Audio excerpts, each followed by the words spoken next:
Broadcasting System presents a thrilling new adventure series starring Dick Powell.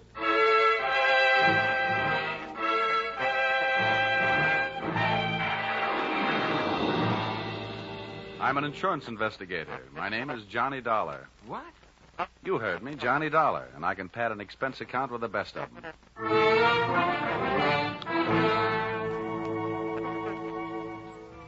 Yep, I'm a freelance insurance investigator, and I live in Hartford, Connecticut. At least that's where I pay rent. My work sees to it that I really live anywhere, except at home. I'm free, white, 34, and so forth. If you're interested in buying me Christmas presents, I take a size 42 suit.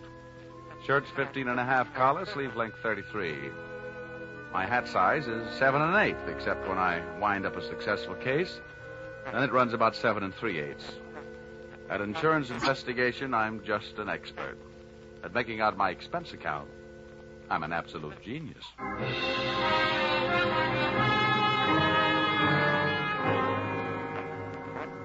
Expense account, submitted by investigator Johnny Dollar to Home Office, East Coast Underwriters, Terminal Building, Hartford, Connecticut. Attention, Austin Farnsworth, General Manager. The following is an accounting of my expenditures in the investigation of Milford Brooks III for your company. Expense account item 1. Cab fare to your office in answer to your original call, 75 cents. Tip to driver, $1. Expense account item 2. Shoe shine, 25 cents. You'll remember I got my shoes scuffed when I unsuspectingly walked into your private office. Milford! No, you must not, my boy. Dollar! Keep away from that window. Don't Hey, you. jump. No, you don't. Let go of me. Let go of me, you fool. No. There are better ways of making a big splash in life. Get away! Well, nice try, Sonny. Now pay attention to teacher. Didn't know I had it in me. Oh, goodness gracious, Dollar. Did you have to hit him so hard? I hope you haven't killed him. He isn't too strong, you know. Don't worry. There. Now, Mr. Farnsworth, would you mind telling me on whose head have I the dubious pleasure to be sitting? That, sir, is Milford Brooks III. His policy with his company is in the amount of $2 million. Wow. Yes. And the boy seems bent on committing suicide. Dollar, I want you to stop him. What do you want me to do? Threaten him with death? Anything.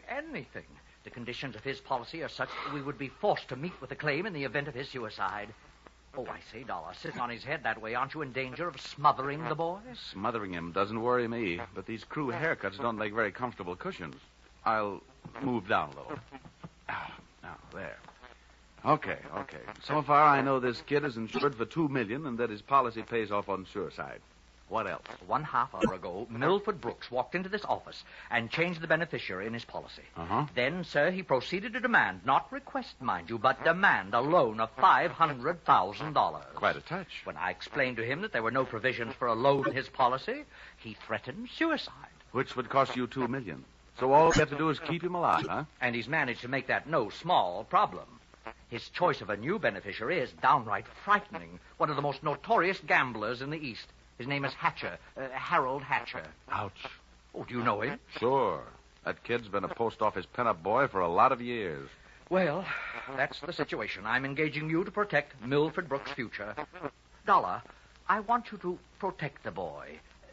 Give him something to live for. You know, an interest in life. An interest in life? Well, let's see. I know. Here. This should help. What's that you got there? Well, it's what's commonly referred to in the more successful of bachelor circles as my little black book. Oh. Well, now, let's see. Ruby? No. Her favorite expression is drop dead. Bernadine? No. She'd be the new beneficiary by midnight. Oh, dear. Now, here. Here's the one, Butter. Say, Farnsworth, would you mind passing me that phone? The one with the long cord? Oh, no. Lie still, Buster. My little friend here is showing signs of life. Here you are. Maybe you should let him breathe a bit more. Don't worry. He'll be all right. Hello. Oh, hello. I want to call New York. Yeah. Hudson, 24292. Dollar, you're not thinking of taking this boy to New York, are you? Well, I'm going there myself. You want me to keep an eye on him, don't you? Now, don't fret, Farnsworth. All is not lost. You do worry me, sitting on his chest that way. Hello? Hello, Butter? This is Johnny. Yeah, I'll be in town tonight. I want to see you. And look, here's what I want you to do. Yes, it's all right to say over the telephone. Yeah, I want you to reserve a table at the hatchery in my name for 10 o'clock tonight. Will you do that? Okay. I'll see you at your apartment in a few hours. But, honey, I can't make it any earlier. I'm sitting up on a sick friend. Okay, goodbye. I'm not sure that I agree with your methods. Huh? Ow! What's the matter? Did he hit you? Hit me? He bit me.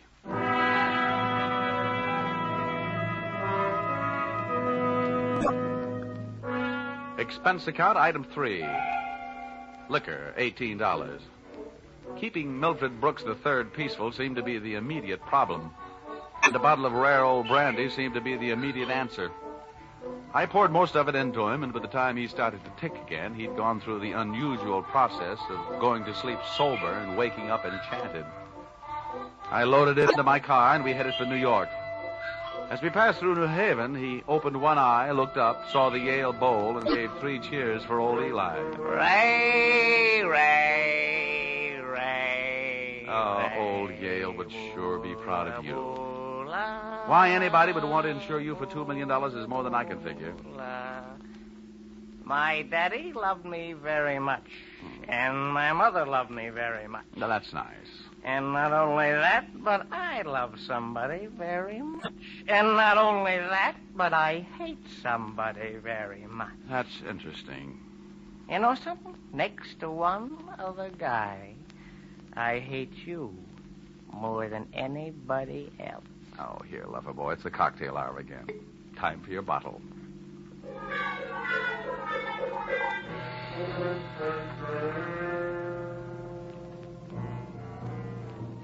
Rolling along the Merritt Parkway, I felt very much alone with my thoughts. And believe me, they weren't very pleasant company. The way it stacked up for me, Brooks had built up a fat gambling debt with Harold Hatcher and had been forced into making him his beneficiary. The suicide threat that he was holding over the insurance company was a little tougher to figure, unless he was trying to finance a trip for himself to get away from the man with a murder motive, Hatcher.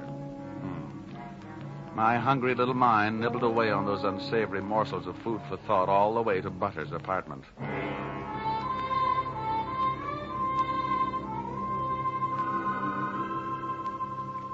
Hey, where are you taking me? I want to go to New York. If you don't behave, Buster, I'll punch your ticket. Johnny, darling, welcome to New York. Well, that's the fastest trip I ever had. Quiet. Well, where did you find this? In a box of Cracker Jack. Let us in, dear. I don't know about you. Some men bring me flowers, some bring me candy. What do you bring me? A boiled owl in a Brooks Brothers suit. Pleased to meet you. Yeah, let's trot him into the bedroom, honey. He'd look more at home in the bathtub. I'll need to pull down the cup. All right. Now, come on, Buster. Lie down. Charm. That kid's liquor sure can hold him. How long have you been playing nursemaid to this bottle baby? Get behind that bar suite, and I'll tell you all about it. Sure. Horrible examples don't seem to bother you, do they? If you knew how that guy has been bothering me. What did he do to you? Well, let's just say he put the bite on me. Oh, gosh, the river sure does look pretty tonight. Bourbon and soda? Now, please, anything but brandy. I've been sniffing that second hand all the way from Hartford. Butter, see that big boat out there? Mm-hmm. Oh, I sure would like to be on it. With you, sailing off to faraway romantic places. Get with it, darling. That's the 125th Street Ferry. Oh. Here's your drink. Come on now. Tell Butter all about it. So, friend Bourbon and I proceeded to tell her all about it. It wasn't easy. Everything about her kept flagging down my train of thought. The longer she looked at me, the less I wanted of Milford Brooks III, and the more I wanted of beautiful Butter the first, and only. She was a sympathetic listener to my story until I gave her the answer to her first and only question. And where do I fit into all this? Well, baby, I thought you understood. My job is to give this poor misguided boy something to live for. That's you. Well... Now, honey, hold everything. Don't go getting your corn all popped. You misunderstand. I really mean it. I thought if he'd just got a look at you and realized that things like you exist, why, you'd make any man glad to be alive. Oh, come on now, Butter. Melt a little. I wouldn't let anything happen to you. You know that. Did I hurt you? Oh, no, I'm getting used to it. People have been taking pokes at me all day. I'm sorry. Ah, that's better. You want some more bourbon? Uh-uh. I want some more you. Well, help yourself.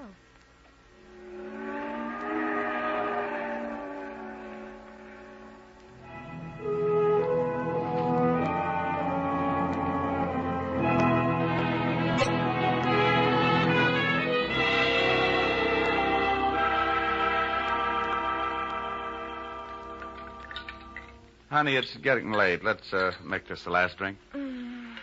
What time is it? Oh, it's 20 to 10. Oh. My reservation at the hatchery is for 10. Here. Thanks. Cigarette? Oh, empty.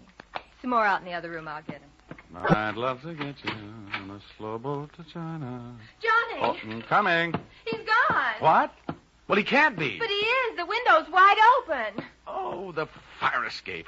What a smart guy I am. Trading 3 drinks of bourbon for $2 million on the hoof. Oh, that's the biggest bar check I ever picked up.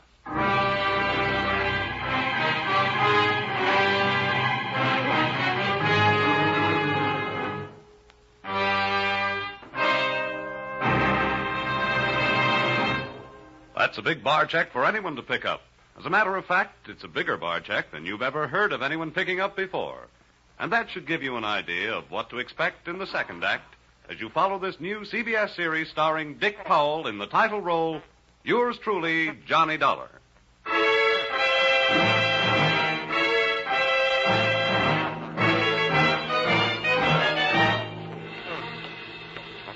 Well, nobody could say I wasn't working fast.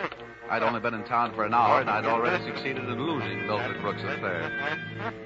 I spent another hour of his all-too-short life expectancy unsuccessfully shaking down the neighborhood for him. And then, feeling very much like a bloodhound that had flunked his sniffing exam, I went back to Butter's apartment.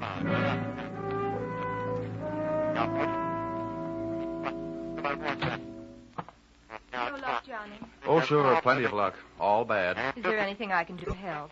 A kiss for luck. What are you going to do? Nothing. Just a little phone call.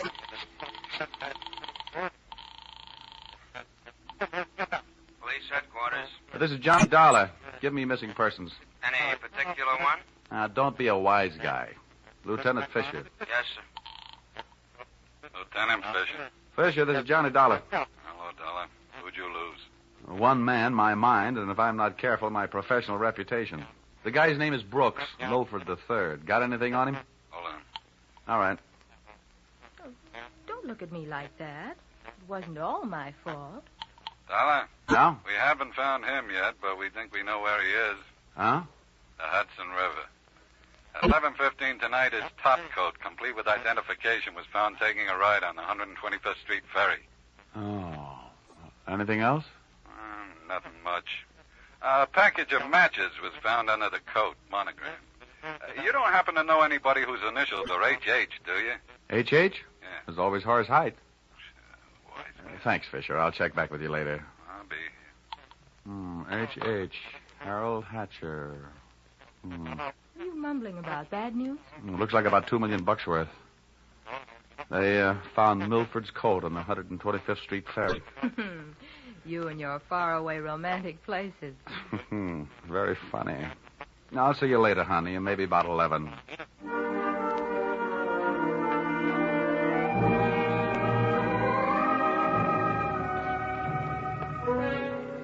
Expense account, item 4. Nightclubs. $28. Harold Hatcher's hatchery was in a cellar under a hotel, but the prices were high enough to rate a penthouse. The club was draped in too much satin, its lady customers in too little. The decor was French provincial, the music was Brazilian, and the food was from Dixie. The drinks looked weak and the waiters looked strong. All in all, the joint was a sight for sore eyes, for making them sore. The only pretty thing in the place was a blonde. She came strolling up to my table, her hips unconsciously sending subtle little messages back to the rumba band. She opened her mouth, slid her tongue over her lower lip, and let a few warm, soft words slide out. Looking for someone?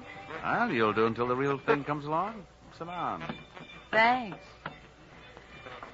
I won't have a drink. Well, I didn't ask you. My name is Janelle. Janelle. Wow, that's a nice name.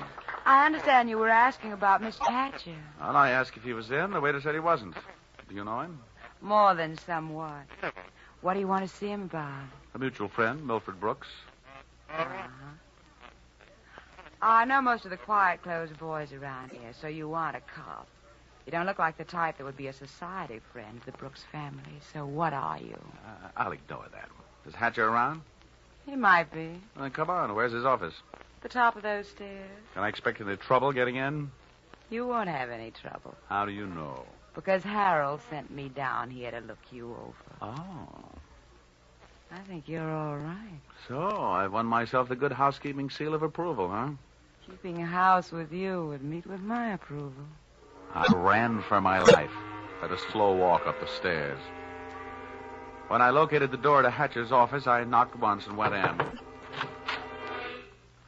Come on in. Thanks. Oh, I'm Johnny Dollar. I was hired by East Coast underwriters to protect the interest of a kid named Milford Brooks III. Now, what's that supposed to mean to me? You know him, don't you? Well, he isn't exactly one of my boozing buddies. How much money does he owe you? Yeah, we've got him on the books for a few bob. Why? They picked up his top coat tonight on the 125th Street ferry. He wasn't in it.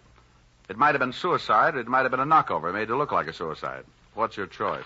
What do you get off asking me about my choice? Where were you between 11 and 11:30 tonight? What's it to you? Now, I thought you might like to rehearse some answers. The law will be asking some questions real soon now. I don't know why I should tell you, but I was driving around in my car getting some air. Oh, now, you'll have to do better than that. They found one of your match folders under Brooks' coat. You're out of your mind.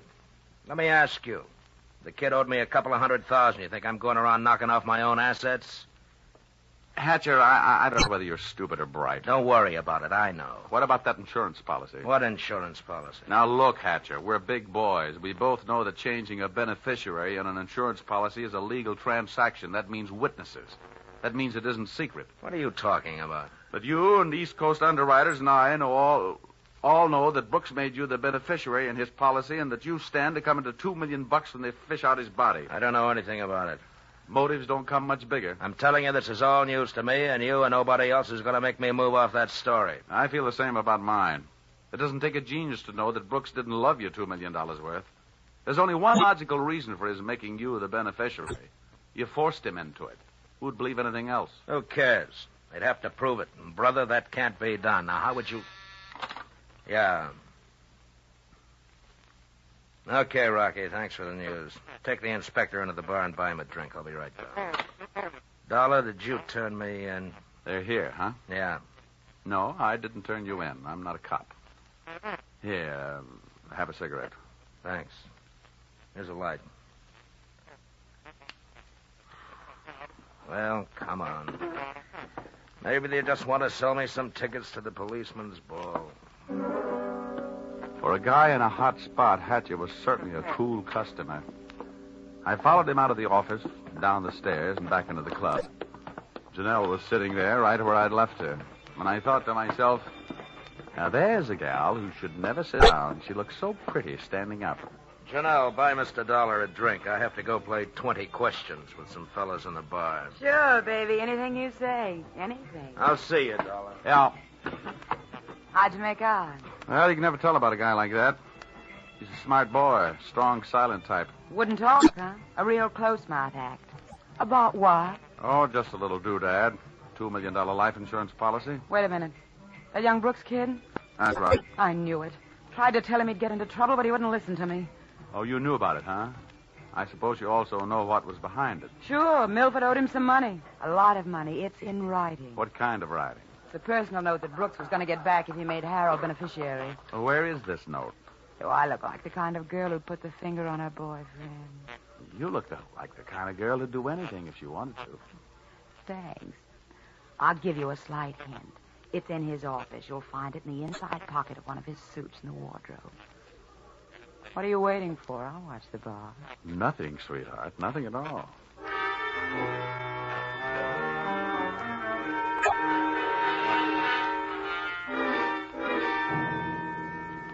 Whatever her reasons, Mr. Harold Hatcher's little female playmate was trying awful hard to send him up on a murder rap. And I was going to try awful hard not to let her down. Back in Hatcher's office, I found myself alone in a room with a telephone. And being a guy who can never resist a free call, I unleashed the magic wonders of the AT&T.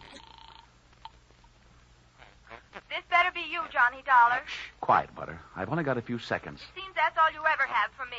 Now, if you Oh, think look, that Angel, just another hour. I'll get you a nice present. I don't care if you're another century. And as for presents, the last one you brought me was a drunk, and you even let him get away from me. Good night. Life presents a gloomy picture, ever downward toward the tomb. Having wasted those few precious moments of an already misspent youth, I decided I'd better get on my pony before Mr. Hatcher showed up. I found Milford Brooks' personal note in one of Hatcher's suits, all right. As a matter of fact, I found something in all his suits. A great big glimmer of light. Expense account, item 5. Taxi fare, $10. I left the office in a hurry, Janelle at her table and Hatcher at his bar. I got out of the club and into a taxi parked a half block down the street. There, I waited until my favorite suspect left the hatchery and piled into another cab, and off we went. On a chase that would have made Ben-Hur look like a plowing bee.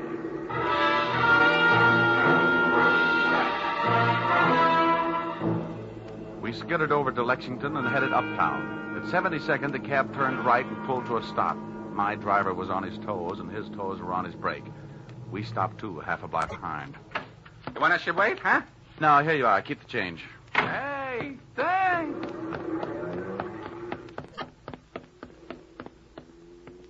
It was a garage that belonged to a residence on the parallel street a block away. The living quarters upstairs were dark enough to look interesting. I indulged in a bit of genteel breaking and entering. Entering that old barn didn't take much breaking. I crept up the stairs. It sounded like they were left over from an old ghost story. And so did the first voice I heard when I stopped halfway up. We've got to be careful, especially about that Johnny Dollar. Are you sure he didn't follow you? That voice sounded awfully dry to be coming from a guy who supposedly had spent most of the night snoozing on the bottom of the Hudson River. It was Milford Brooks III. Get up on your feet, Brooks. Well, now, wait a minute. I started this thing slugging you, and I might as well finish it the same way. Leave him alone. Now, pull in the claws, Angel. And sit on his lap. Hard-footed. I'll kill you. Get off of me. Huh? I should have known better than to get mixed up with a low-class female like you. Why, you punk. Now, hold it. We've pushed the lady around enough, Brooks. Tell me to be careful, will you? Why didn't you think of that before you led him here? Wipe your nose, little boy. Now, don't you go getting fat-headed, gorgeous. Neither one of you are exactly what I'd call masterminds. When you planted that match folder on a little boy Blue Blood's topcoat on the ferry boat, you both should have been more careful. You think so? You bet I think so. If I were planting a piece of evidence to incriminate Mr. Harold Hatcher, I would have left a cigarette lighter. I found one in the pocket of every suit he owns back there in his closet in the club. It wasn't hard to figure out that guy never carries a book of matches. What do you want? I'm only interested in one thing. Saving the insurance company $2 million. And, Buster, I think you've done it for me. Dollar, This is insurance fraud. It has been ever since you run that fake suicide attempt. Trying to extort $500,000 out of the company. Dollar, wait a minute. Ah, come on. We're leaving. You heard him, Dollar. Harold. Hatcher. He said, wait a minute. He wants to talk. Yeah, everybody wants to get in on the act. How did you get here? When the police in this town think maybe a guy's jumped off a ferry boat and nobody's seen him do it, they check the counters on the turnstiles at each end. In the case of Brooks, as many people got off that boat as got on. Well, it makes sense. They'd hardly hold the guy because somebody lost a topcoat. How did you know we were here? You know me, baby. You never go any place I don't know about. Okay, Brooks, you felt like talking. Now I feel like listening. Get it up. Well, I don't know what you mean. I know what you mean, Hatcher. One, he gave you a big, fat $2 million motive for murder. And 2, he did his best to make it look like you did murder him with that broken-down match cover plant on the ferry boat. It's just that simple. And you, baby? Harold, please. You put him up to it, didn't you, you cheap little muscler? Try and get rid of me, will you? No, Harold. Now, calm down, Hatcher. You don't need any gun around here. They're tame. Well, maybe I'm not. Since so many people have gone to so much trouble to hand me a nice, easy way to make $2 million, maybe I'll just go ahead and make it. I'll show these amateurs how these things are really done. Come on, Brooks. How'd you like to go for a nice, cool, half a ferry boat ride? No, Hatcher. No. Look, it's her fault. I'll give you anything you You're want. wrong, sonny boy. You're going to give me everything. No. No. You can't. Let me out of here! Brooks bolted for the door. Hatcher snapped a shot at him.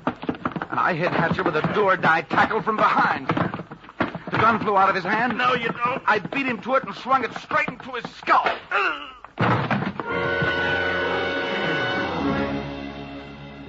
Half the people in the room were lying there bleeding. Brooks from gunshot, Hatcher from gun butt. Janelle and I stood there panting. But believe me, not for each other.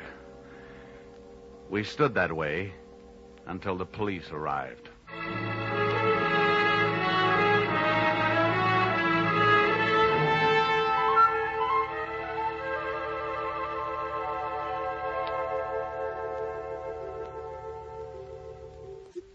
Dollar, it's beyond me.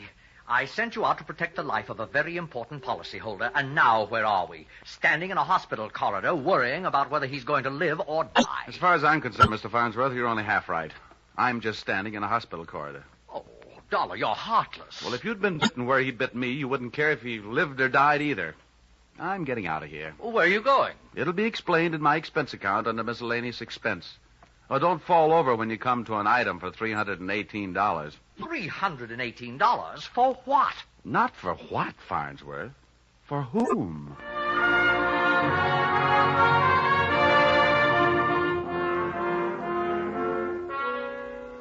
Expense account total.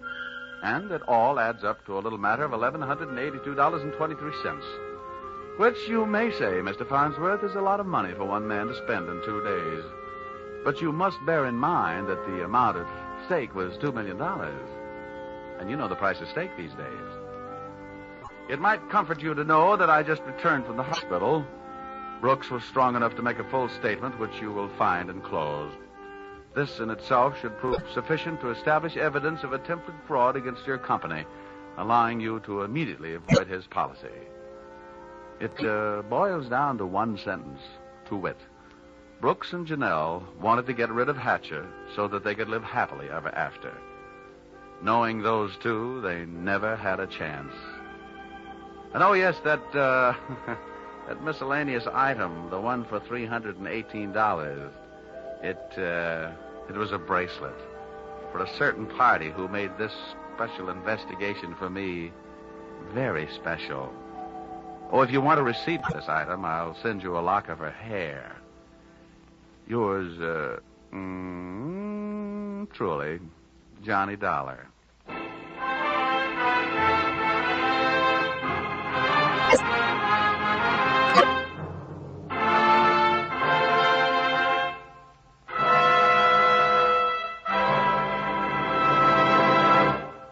So, with the final signature on his expense account, Dick Powell as Johnny Dollar has just closed the books on his first adventure in this new CBS series. The script for tonight's broadcast was written by Paul Dudley and Gil Dowd, and the music was created and conducted by Dick Arant.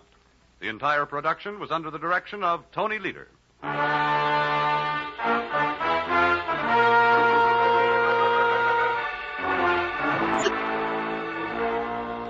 Be sure to tune in again next week when the expense account covers Special Investigation Singapore, another unusual adventure starring Dick Powell in... Yours, truly, Johnny Dollar.